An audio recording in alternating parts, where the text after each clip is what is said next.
Vamos prosseguir a nossa caminhada pelo Evangelho de Mateus. Estamos no capítulo 8 desse Evangelho, capítulo que iniciou com uma série de narrativas sobre os milagres realizados por Jesus. Nós já vimos os 3 primeiros milagres aqui, a cura de um leproso, a cura do servo de um centurião e a cura da sogra de Pedro. Mateus agora dá uma pausa na narrativa dos milagres e introduz uma porção de ensino aqui entre os diversos milagres que Jesus fez enquanto esteve aqui no seu ministério terreno. Os versículos 18 a 22, nós vamos encontrar uma porção sobre o ensino, sobre a questão do discipulado.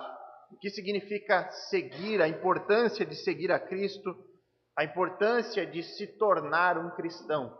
Então vamos fazer a leitura já do texto. Mateus 8, versos 18 a 22. Ele diz assim: Vendo Jesus muita gente ao seu redor, ordenou que passassem para outra margem.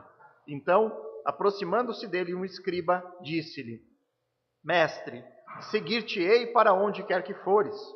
Mas Jesus lhe respondeu: As raposas têm seus covis, e as aves do céu ninhos, mas o Filho do homem não tem onde reclinar a cabeça.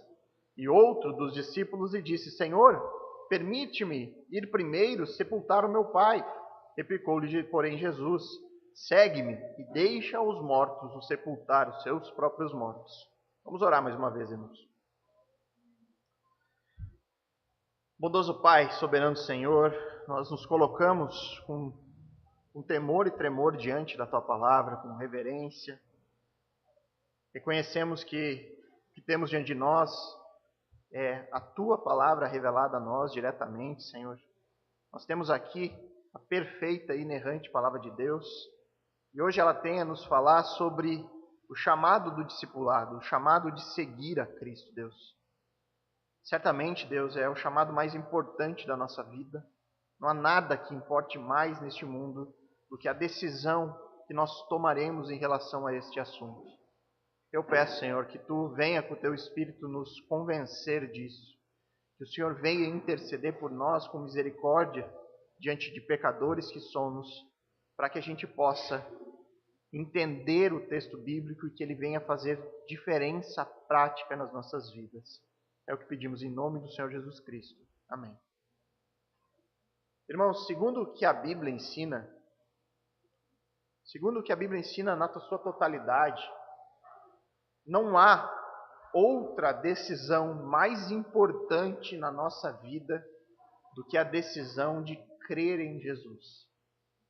A decisão de depositar a nossa confiança no Senhor Jesus Cristo. A Bíblia diz que dessa decisão depende a nossa eternidade. E por mais que muitas pessoas em nossos dias venham a Cristo e busquem a Ele, nas igrejas, seja onde for, para receber algo material, algo terreno, as pessoas vão atrás de prosperidade, atrás de cura, atrás de bênção. Mas o cristianismo bíblico, ele é atraente por conta das promessas eternas e não das promessas terrenas. Se nós usarmos um pouquinho só da nossa inteligência, se nós usarmos um pouquinho só de lógica e de razão, e aí nós compararmos o tempo que separa a nossa vida aqui, o tempo que corresponde a essa vida e o tempo que significa a vida eterna, se nós compararmos essas duas coisas, nós seremos facilmente convencidos de que a nossa prioridade deve ser aquilo que vem pela frente, deve ser o que vem na eternidade, que é tempo sem fim. Quem não desejaria viver eternamente, ter a certeza de uma vida sem fim? E que essa vida sem fim não vai ter nenhum tipo de preocupação daquelas coisas que nos atormentam hoje. Que nós viveremos uma vida eterna sem a preocupação de qualquer doença, de qualquer tristeza, sem se preocupar nessa luta árdua que é o nosso sustento diário. Quem no íntimo não quer desfrutar de um paraíso? Pois bem, Cristo veio a este mundo e pregou sobre um paraíso que é o seu reino, um reino eterno. E as pessoas que estão aqui neste momento seguindo Jesus, elas estão ali atrás do Messias. Eles ficaram sabendo que o Messias prometido a Israel veio a este mundo, estava andando entre eles. Eles sabiam que o Messias, ele viria restaurar a terra deles. Traria de volta para eles uma terra que produz com fartura, que emana leite e mel. Que esse Messias viria trazer o descanso para aquele povo. E Jesus convidou aquele povo para fazer parte do seu reino. E eu digo, irmãos, para vocês, Jesus ainda nos convida para fazer parte do seu reino. O que eu preciso fazer para ter uma parte dessa herança celestial? Basta segui-lo. E é sobre isso que o texto pretende aqui hoje nos ajudar, nos ensinar, sobre a decisão de seguir aquele que pode nos dar vida eterna. O texto-alvo aqui da exposição de hoje nos mostra que seguir a Cristo envolve uma decisão pessoal. E aí então, ele nos apresenta dois exemplos de pessoas que estavam diante de uma decisão que eles teriam que tomar de seguir a Cristo. E esses dois exemplos foram listados por Mateus para nos ensinar sobre essa decisão mais importante da nossa vida. E o meu propósito aqui, irmãos, essa noite, é analisar esse texto. Analisar a atitude desses dois homens que se apresentam diante dessa decisão, a decisão mais importante da vida deles. E principalmente olhar com todo cuidado e atenção para a resposta que Jesus oferece a eles. E é necessário, irmãos, que a gente faça aqui hoje um exercício de criatividade. Nós precisamos nos colocar nessa situação, nos imaginarmos tomando essa mesma decisão que esses homens aqui tomaram. Então, primeiramente, para fazermos esse exercício, nós precisamos entender que seguir a Cristo envolve uma decisão. No verso 18 ali, Mateus narra que, vendo Jesus muita gente ao seu redor, ordenou que passassem para outra margem. Esse é um momento da vida e do ministério de Jesus, onde ele se encontra repetidamente cercado de muitas pessoas. Era o início do seu ministério terreno. Mas Jesus já havia realizado muitos milagres, a fama de Jesus já havia corrido naquela região. O seu ensino já havia impactado muitas pessoas, né? A gente viu no Sermão do Monte as pessoas saindo atordoadas com o ensino, com a autoridade deste homem. E neste momento do ministério de Jesus, nós vamos, por algumas vezes, encontrá-lo despedindo as multidões, ou seja, mandando as pessoas para casa. E por que Jesus fazia isso? Enviava as pessoas embora? Porque Jesus era homem. Jesus era um homem e ele, por ser homem, ele se cansava. Muitas vezes ele deveria ficar exausto, tamanha a solicitação que tinha em cima dele, as pessoas indo lá querendo ouvir ou querendo receber algo dele. Jesus deveria ficar extenuado em alguns momentos. Mas aqui nesse texto de hoje, Jesus não está mandando as pessoas embora. Jesus está, sim, colocando diante delas uma decisão que elas deveriam tomar. Essa seria a decisão mais importante da vida dessas pessoas. Jesus, ele está nas margens do mar da Galileia. E aí ele decide ir para o outro lado deste mar, que na verdade não é um mar, é uma grande lagoa de água doce que existe lá na região. Jesus decide ir para outra cidade, para outro ponto. E essa decisão de Jesus trouxe para aquelas pessoas, para essa multidão que estava seguindo Jesus nesse momento, ter que tomar uma decisão.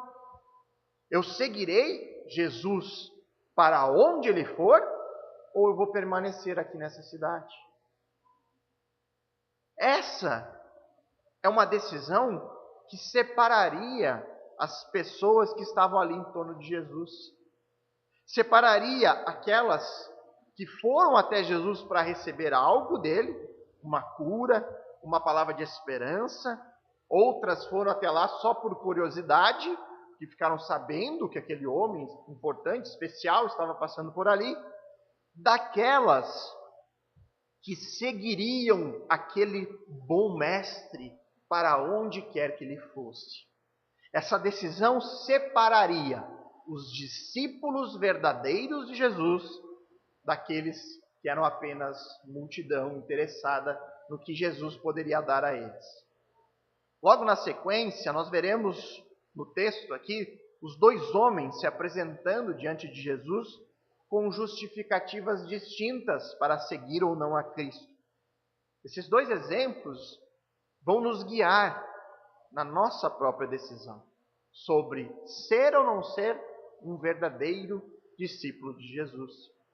Os dois exemplos vão ficar para daqui a pouco. No momento eu quero trazer a concentração de vocês para uma única questão. Qual é essa questão? Por que isso é de fato relevante? A pergunta é: por que será que nós hoje também temos que tomar uma decisão pessoal sobre ser ou não um discípulo de Cristo? E a resposta é, irmãos, porque ser cristão, quando você diz eu sou um cristão, isso é exatamente igual a dizer que eu sou um discípulo de Cristo. Quando você diz que é um cristão, você está dizendo eu sigo os passos de Cristo. Eu sigo as suas palavras, aquilo que ele disse, a sua vida. Qualquer outra forma de cristianismo que não envolva uma vida dedicada a Cristo, que não envolva um compromisso pessoal com Ele, isso é só religiosidade, não é cristianismo. O cristianismo bíblico envolve um comprometimento pessoal. É por isso que nós estamos, de alguma forma, irmãos, no meio dessa multidão. E Jesus, por meio da palavra de Deus, nos chama da mesma forma que ele chamou essas pessoas para irem até a outra margem. E mais uma vez, eu quero chamar toda a sua atenção para isso. Você está ouvindo hoje, irmãos, ou você já tem ouvido a palavra de Deus há mais tempo, que você precisa tomar uma decisão. O que você fará com o convite de Cristo? Saiba que ser um discípulo não é só dizer com sua boca: eu vou, Senhor, eu te seguirei. Não é só dizer com a boca: eu sou cristão. Eu creio em Jesus. Já aceitei Ele no meu coração. Não adianta, você precisa agir. Você precisa entrar no barco e ir para o outro lado do Mar da Galileia. O erro que muitas pessoas cometem é reduzir o chamado de Cristo para o discipulado como um mero confessar com a boca. Mas do que adianta numa situação como essa aqui do texto, uma pessoa dizer: Jesus, eu vou contigo, eu te seguirei, mas não entrar ali no barco e não ir de fato para o outro lado do mar? O outro erro é reduzir o chamado de Jesus ao ponto de que, na prática, seguir a Cristo não envolve nenhum custo. Eu afirmo que sou cristão, mas essa decisão não trouxe nenhum impacto, nenhuma mudança prática na minha vida. Tudo continua exatamente igual. como se nada novo houvesse acontecido. Havia um custo aqui nesse chamado de Cristo. Essas pessoas teriam que tomar uma decisão extremamente importante e que traria profundo impacto nas suas vidas. Elas teriam que se deslocar para outra cidade. Teriam que largar tudo que elas estavam fazendo ali e ir para outro lugar. E quem sabe mais para onde Cristo decidisse ir. Essa importante decisão, ela se reflete nos dois homens que chegaram até Jesus com as suas indagações. E eu volto a lembrá-los. Todos nós também precisamos tomar decisões em relação a Cristo. Nós vamos tomar alguma decisão sobre Ele. Talvez até alguns de nós já tenhamos tomado uma decisão sobre isso. De fato, se comprometeram e estão seguindo a Cristo. E se esse for o caso, o que nós veremos a seguir vai nos ajudar a enxergar melhor esse chamado, esse compromisso com Cristo. Porém, se você ainda não se decidiu, eu espero que o texto hoje lhe ajude a tomar uma decisão sobre isso. Porque ninguém vai passar a sua vida aqui neste mundo sem fazer algo sobre Jesus Cristo. Ou segui-lo, ou rejeitá-lo. Não tem outra opção. Então nós temos agora dois exemplos que servem para nos orientar nessa decisão, que eu repito, é a decisão mais importante da vida de vocês. E o primeiro exemplo é o exemplo do precipitado, versos 10 e 20. Então, aproximando-se dele um escriba, disse-lhe: Mestre, seguir-te-ei para onde quer que fores. Mas Jesus lhe respondeu: As raposas têm seus covis, e as aves do céu ninhos, mas o Filho do Homem não tem onde reclinar a cabeça. Surge o primeiro candidato a discipulado, um escriba, conforme diz o texto. E os escribas, eles eram os mestres da lei judaica. Eram aqueles homens que liam e interpretavam o Antigo Testamento para o povo judeu. E em diversos momentos do relato bíblico, nós veremos os fariseus e os escribas como sendo os grandes adversários de Jesus durante seu ministério público.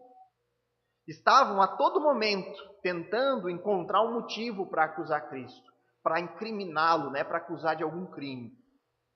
Entretanto, irmãos, o fato dos fariseus e dos escribas terem sido os grandes adversários de Cristo não significa que nenhum fariseu ou que nenhum escriba tenha visto verdade em Cristo, tenha reconhecido em Cristo que ele é de fato o Messias prometido.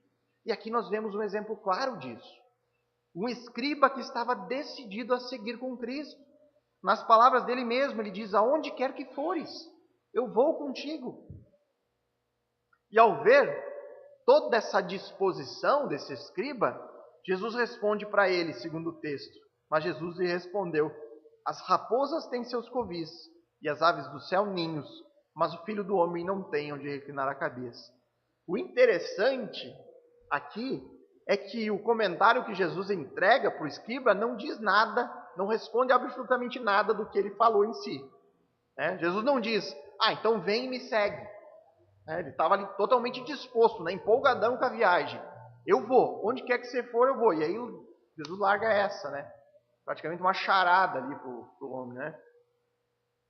Mas Jesus também não disse para ele: olha, eu não quero que você vá. Algumas pessoas interpretam: ele era um escriba, e Jesus não gostava, eram os inimigos de Jesus, Jesus não quis. Mas Jesus não disse para ele: não vem. Jesus não rejeita ele como discípulo. O que Jesus faz aqui é conter a empolgação daquele homem. E ele faz isso usando uma ilustração do mundo animal. Ele diz: as raposas têm seus covis, e as aves do céu os ninhos, mas o Filho do Homem não tem onde reclinar a cabeça. Essa não é uma afirmação sobre a pobreza de Jesus, sobre Jesus não ter uma casa para morar, como muitos entendem. Jesus, ele está informando para esse candidato ao discipulado de que o caráter do seu ministério é itinerante. Jesus está informando de que ele iria de um lugar para o outro. E que, da mesma forma, os seus discípulos, eles não teriam mais um endereço fixo. As raposas têm as suas tocas. Os pássaros têm os seus ninhos para passar a noite. Esses animais possuem as suas habitações muito bem definidas. Mas eu não tenho, de Jesus. E quem quiser ser meu discípulo deve estar também disposto a essa realidade. Isso é algo que nós vemos se cumprindo na história. Os apóstolos tiveram um endereço fixo. Aqueles que realmente foram discípulos de Jesus, eles seguiram uma vida itinerante, de lugar para lugar, levando o evangelho para todo mundo. Jesus estava com essas palavras contendo a precipitação deste homem. A mensagem para ele é bem clara. Considere corretamente o custo de me seguir. Você vem todo empolgado, mas pense bem. Faça uma avaliação se você quer realmente isso para a sua vida. Você está realmente disposto a abandonar tudo, incluindo o seu próprio lar? Jesus, ele percebeu ali que essa disposição toda do escriba era apenas uma empolgação emocional. Era a empolgação de alguém que havia acabado de presenciar feitos incríveis, milagres sobrenaturais. Alguém que talvez experimentou da autoridade de Cristo por meio do Sermão do Monte. Porém, não passava de uma empolgação, uma precipitação puramente emocional. Não era a atitude de alguém que está assumindo um compromisso sério com o reino. E eu diria, irmão, sem medo de errar, que esse homem aqui, essa pessoa empolgada, com essa atitude emocional, é o retrato fiel da maioria dos evangélicos do nosso dia. Pessoas que decidem fazer parte de uma igreja evangélica, que decidem se tornar cristãos por conta de uma experiência emocional e não de uma decisão pensada. Uma decisão que analisa os custos disso para a sua vida. A diferença, irmãos, do chamado de Jesus, especificamente para essas pessoas aqui do texto, para a nossa realidade, é que hoje nenhum de nós vai precisar abandonar a cidade que nós estamos e ir para outra margem do mar. Mas não é porque nós não precisamos hoje abandonar a nossa casa e seguir Jesus, que isso não significa, ou que isso significa que não haja nenhum custo, que não haja nenhuma dificuldade em seguir a Cristo. Não significa que não vai mudar nada na nossa vida, quando nós assumimos de fato um compromisso com o Senhor. E aqui eu reforço, irmãos, a grande questão desse sermão. Seguir ou não a Cristo é a grande decisão da sua vida. É a decisão mais importante que você deve tomar. E sendo algo tão importante, eu convido você a considerar corretamente o custo de se fazer isso. E eu faço isso, irmãos, com o objetivo de que você não seja como o escriba, alguém que é levado pela emoção do momento e que acaba se precipitando com a sua decisão. Quero que você considere atentamente. É por isso, irmãos, que aqui na igreja as pessoas, para se tornar membro, elas demoram um longo tempo. Normalmente é ano mais de ano. É por isso que no batismo há toda uma preparação que demora tempo para alguém ser batizada. O discipulado ele é longo aqui na igreja. E isso vai em contraste com o que normalmente é feito na maioria das igrejas por aí. As pessoas se tornam membros e são batizadas em questão de semanas. Faz um cursinho ali de 4 sábados e é batizado e se torna membro. E aí o que acontece? Se batizam na empolgação, com base na emoção daquele momento. Mas com o tempo, acabam percebendo de que nem haviam compreendido de fato o que significa ser mesmo um discípulo de Cristo. Percebem que naquele momento, isso eu falo por experiência própria, do próprio contato com pessoas que vêm de outra igreja até nós, que elas percebem que se batizaram, mas a vida delas não mudou nada daquele momento em diante. Não houve nenhum tipo de comprometimento, nem com obediência à palavra. O que nós vemos sendo pregado por aí? Como diz o pastor Granconato, é o evangelho da Disney.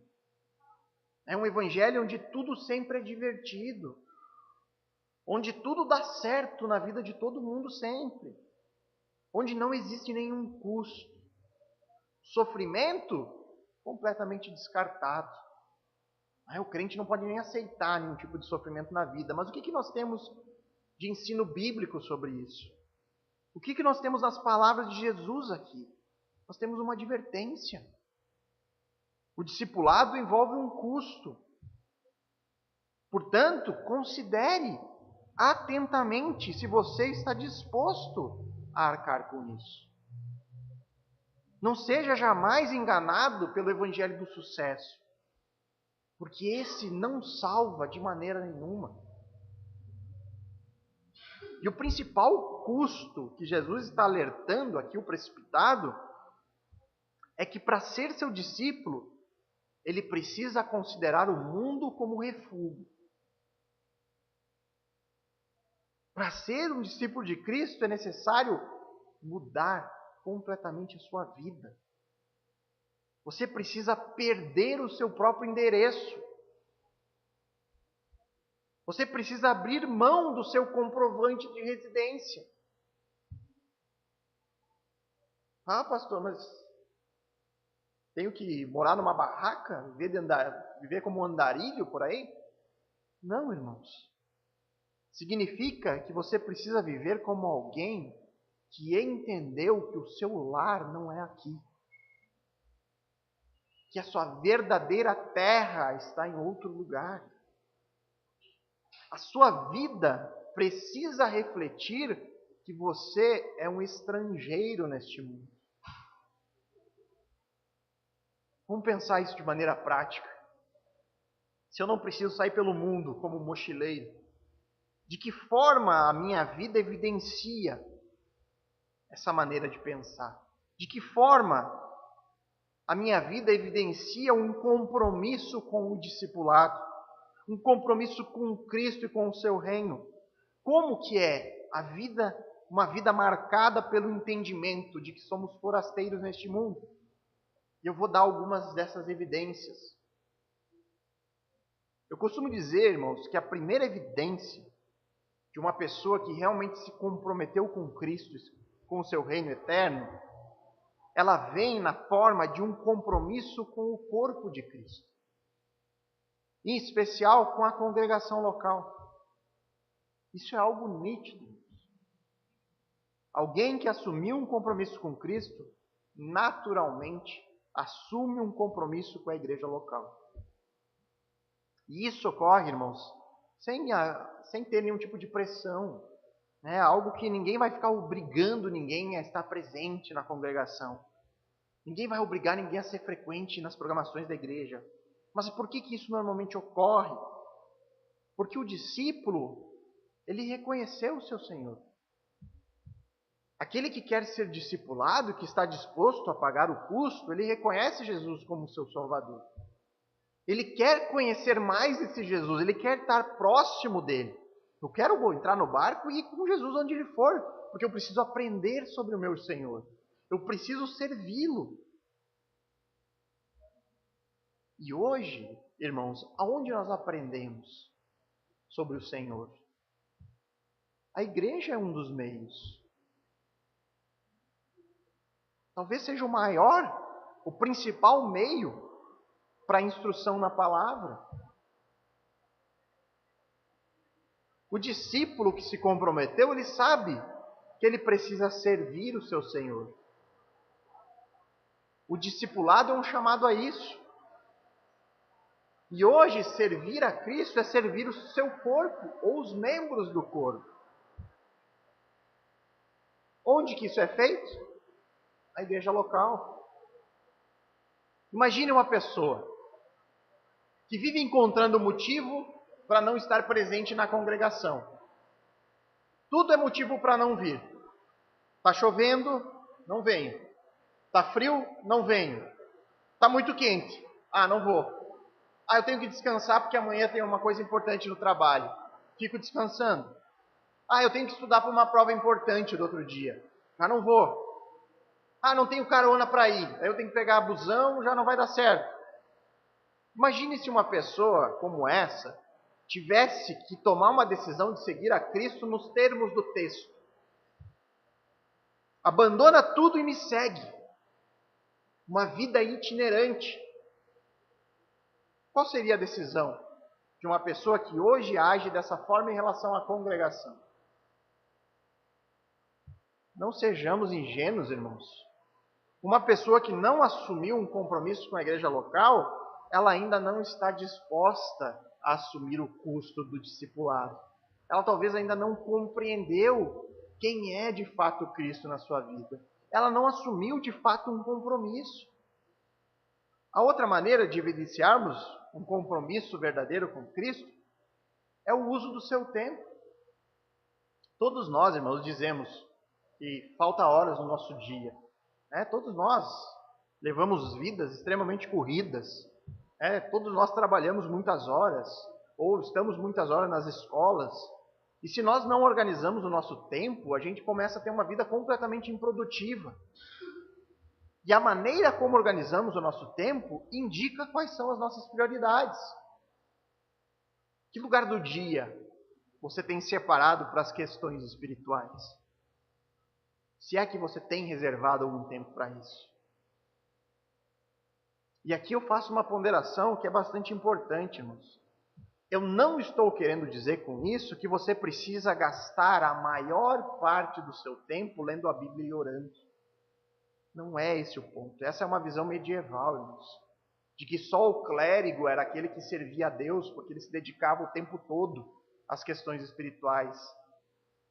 A questão é priorizar no seu tempo aquilo que Deus prioriza. Um exemplo para deixar isso bem claro. Um homem que trabalha 12 horas ou mais no seu dia para conseguir manter o sustento da sua família. E aí ele chega em casa sempre morto, cansado, exausto. Ele mal consegue orar no fim do dia. Tamanho o cansaço físico. Estaria ele priorizando mal o seu tempo? Estaria ele desonrando a Deus por conta de trabalhar tanto para obter o sustento necessário para sua família? É claro que não.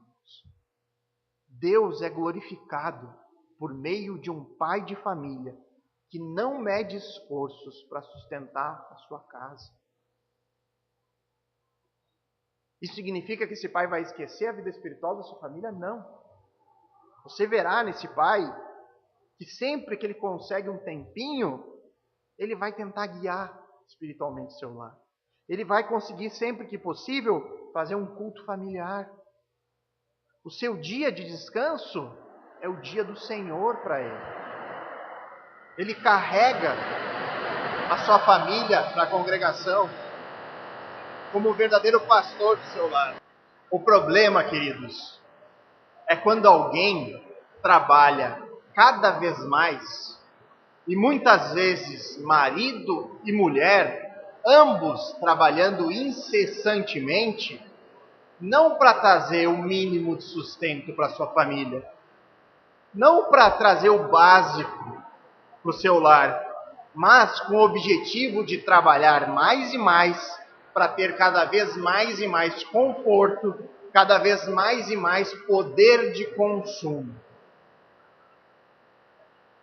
Essas pessoas normalmente não querem filhos, porque filhos atrapalham os seus planos econômicos. E quando têm filhos, normalmente terceirizam completamente a educação. Fatiam a família em vidas individualistas. O pai trabalha, tem o seu dinheiro, A mãe trabalha, tem o seu dinheiro, os filhos vão para a escola, os pais não estão nem aí por aquilo que é ensinado aos seus filhos, e eles têm vidas completamente individuais, e não como se fossem de fato uma família.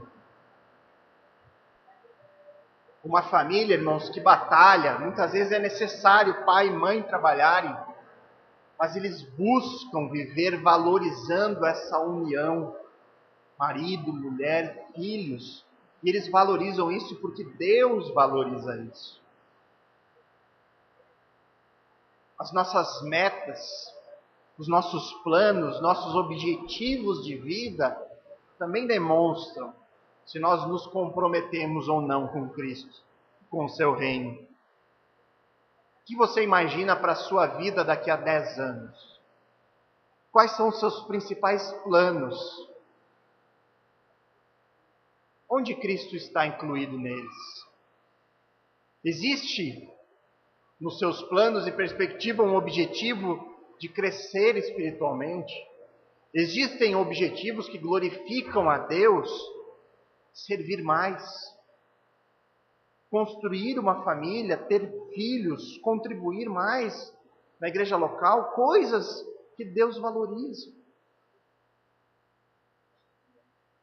Deus, a palavra de Deus, ela é valorizada nos seus planos. Você se preocupa querer saber o que diz a palavra, o que a palavra ensina, para aí sim guiar todo o resto da sua vida? Será que os seus planos e metas apontam para uma mente que foi transformada pelo Evangelho? Apontam para prioridades que são eternas e dizem respeito a outra e verdadeira vida? Você espera ansiosamente a volta de Cristo? Essas perguntas, irmãos, são bons exercícios para a gente perceber qual é o nível de compromisso que eu assumi com o discipulado cristão. E não se esqueça, seguir a Cristo não é só uma decisão emocional. Não é uma decisão que você deve tomar de maneira precipitada. Você precisa avaliar o custo. Jesus nos chama para uma vida diferente, comprometida com um reino que não é deste mundo. O segundo exemplo que Mateus nos apresenta também nos ajuda a tomar essa decisão, a decisão mais importante de nossas vidas. Vejamos então o exemplo agora daquele que está em dúvida. Verso 21 e 22. E outro dos discípulos lhe disse: Senhor, permite-me ir primeiro sepultar o meu pai. Replicou-lhe, porém, Jesus: Segue-me e deixa os mortos o sepultar os seus próprios mortos.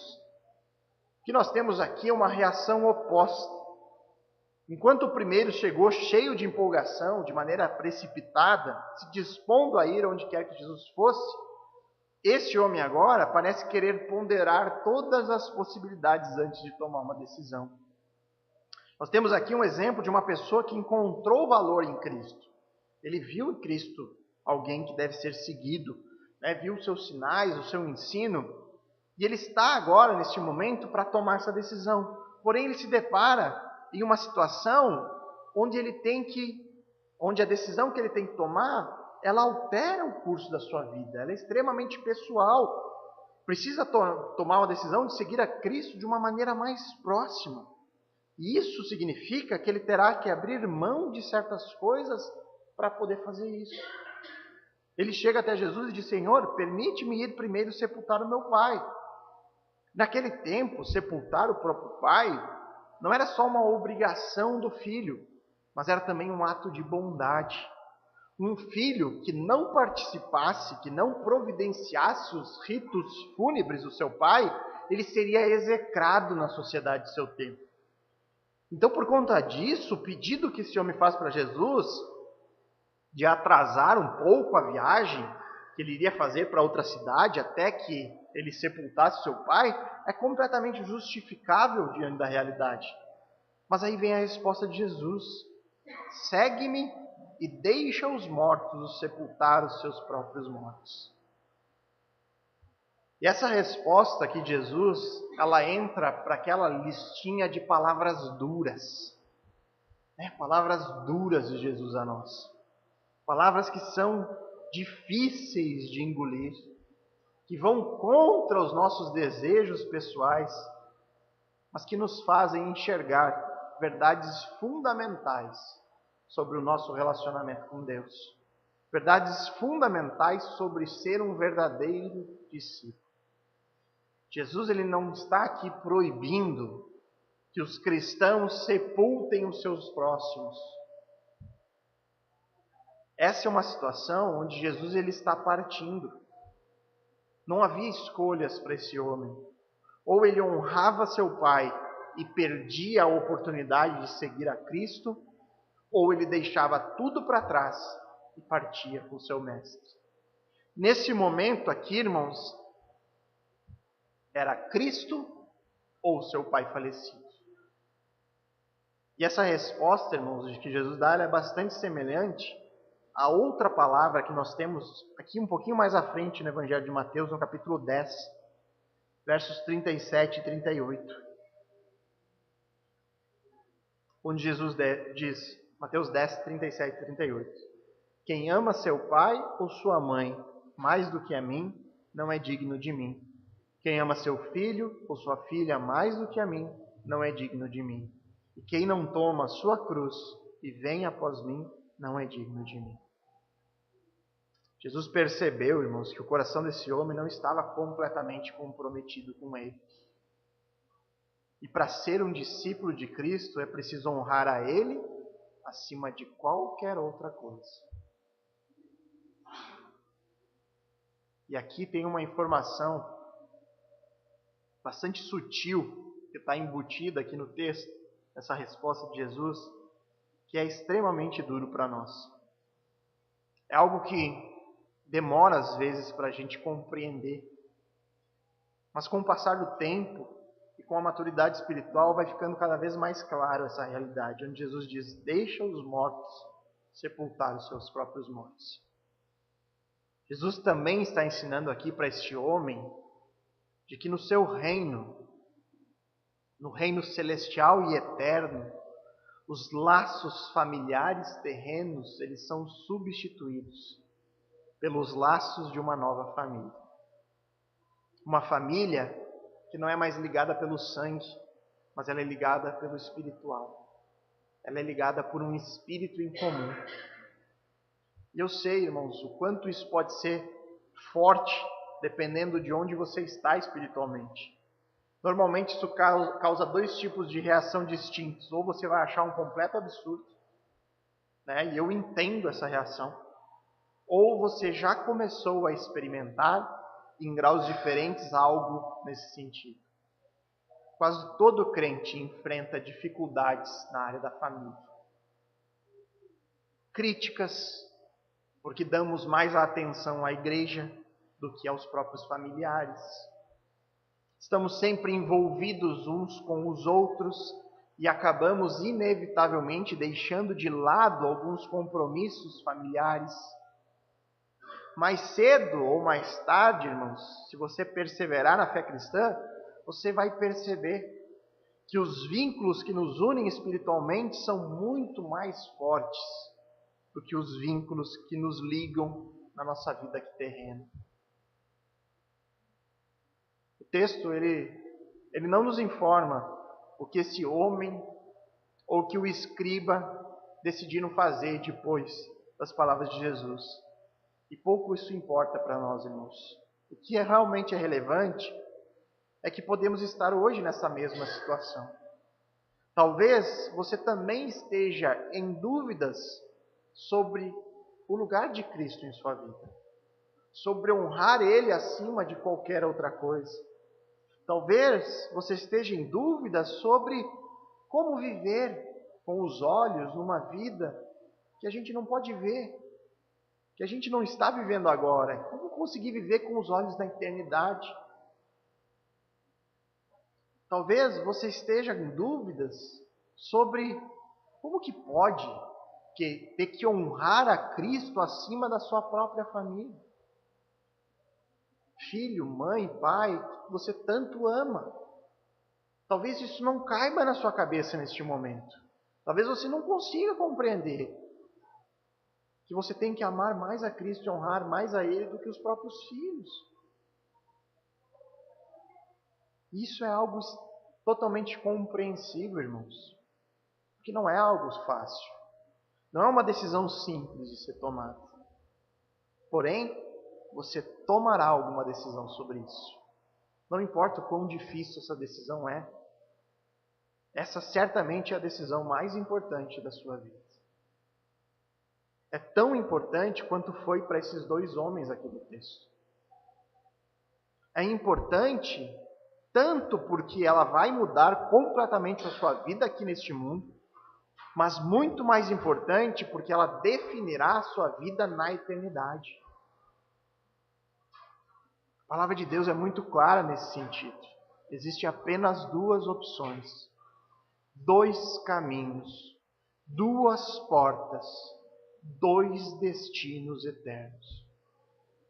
E por incrível que pareça, a dureza do coração humano é tanta que muitos, mesmo ouvindo a graciosa e amorosa oferta de Cristo, que nos concede do seu reino para vivermos eternamente na sua presença, bastando a nós crer e nos comprometer com Ele, muitas pessoas permanecem endurecidas e vão pagar para ver. E vão ir até o fim com a sua rebelião, mesmo com tantas evidências. Exatamente como diz João 3,19, perdão.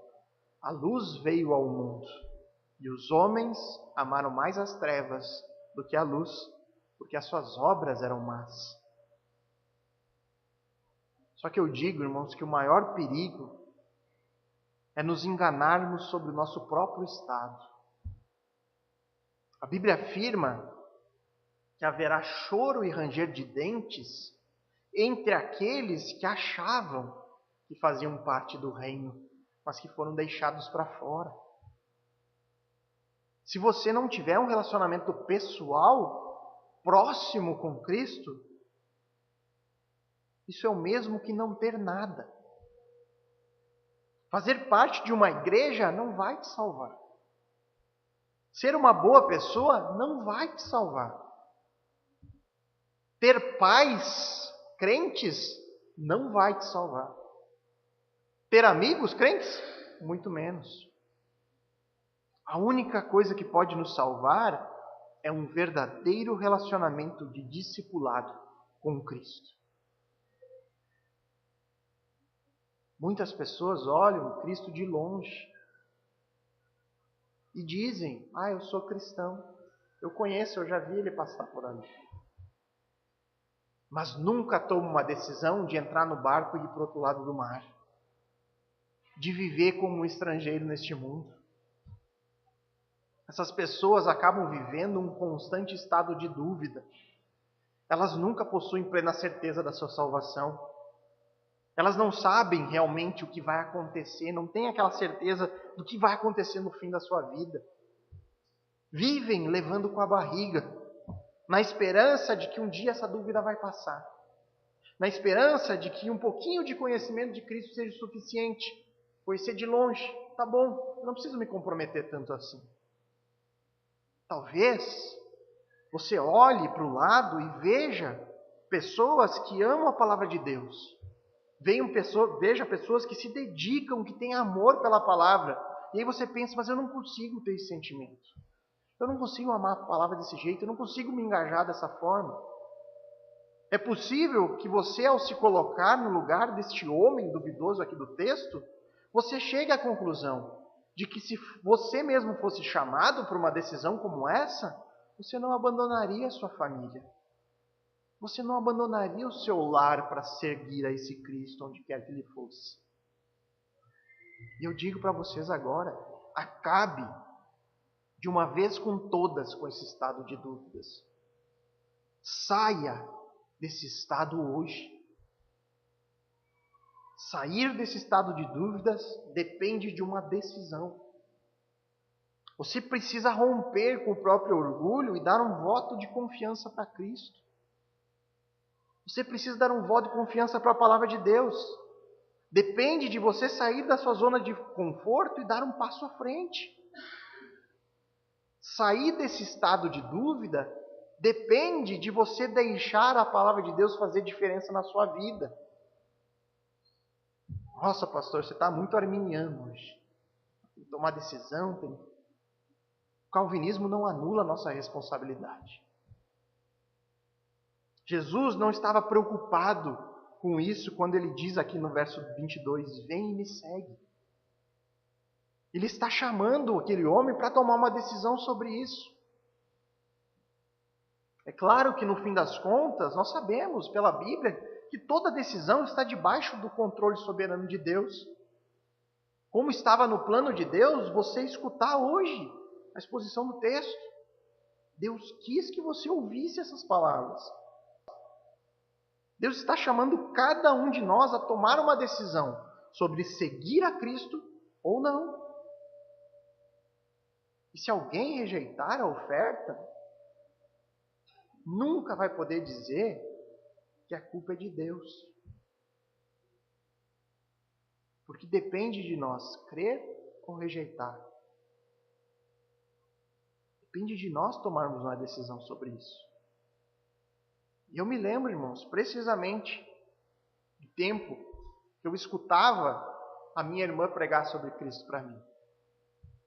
Que ela me convidava para estar na igreja. E eu fiquei um bom tempo, durão, orgulhoso, até decidir parar com aquilo e deixar a palavra de Deus falar para mim. Eu era como muitos daqueles que criticam o cristianismo. Critico a veracidade da Bíblia, critico as igrejas. Eu criticava sem nunca ter lido, sem nunca ter ido atrás do conhecimento para tomar uma decisão por mim mesmo. Eu me baseava só nas críticas da sociedade científica. Mas no momento, irmãos, que eu deixei o meu próprio orgulho de lado, quando eu dei o meu braço a torcer, olha onde eu estou hoje. Eu nunca planejei isso na minha vida.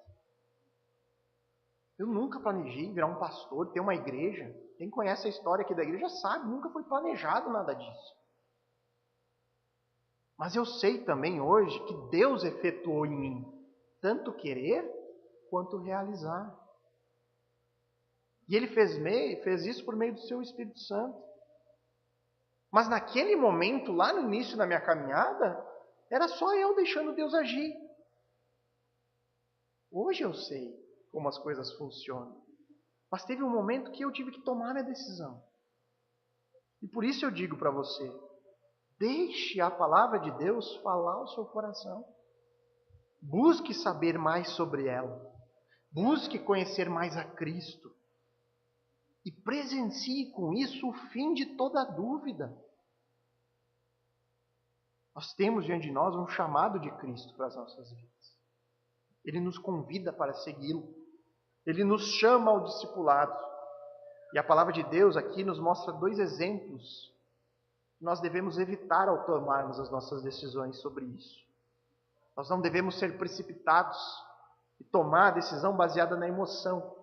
Dizer sim, eu vou para onde tu quer que eu fosse, mas não avaliar corretamente o custo disso e acabar desanimando no meio do caminho.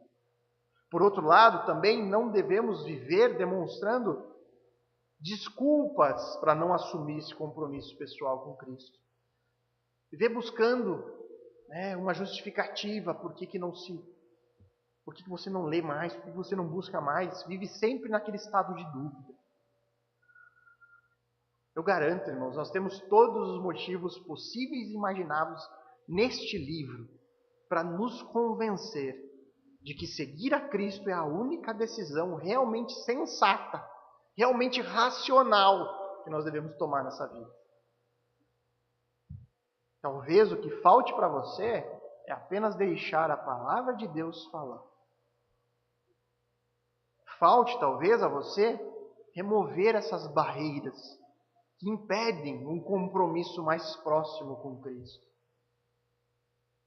Da mesma forma, irmãos, que eu oro a Deus para que Ele quebre o orgulho pecaminoso em cada coração aqui, que Ele conceda o seu Espírito para nos regenerar, da mesma forma eu convoco a você a se decidir por Cristo. Quero deixar bem claro para finalizarmos. Eu não estou chamando vocês para fazer parte dessa igreja. Eu não estou chamando vocês para virem aqui todo domingo. Eu só estou repassando o chamado de Deus. Siga a Cristo. Seja onde for, que Cristo seja o teu pastor. Que o Cristo guie a sua vida. Que você busque na palavra de Deus o caminho a seguir. E se você quiser fazer parte disso conosco, se você quiser congregar junto a nós, maravilha. Estaremos aqui de braços abertos a você. Mas o que vai salvar a sua vida é unicamente a decisão de seguir a Cristo de maneira próxima. Não cometa a insensatez de pagar para ver ou de viver sempre em um constante estado de dúvida sobre a sua fé. Vamos orar.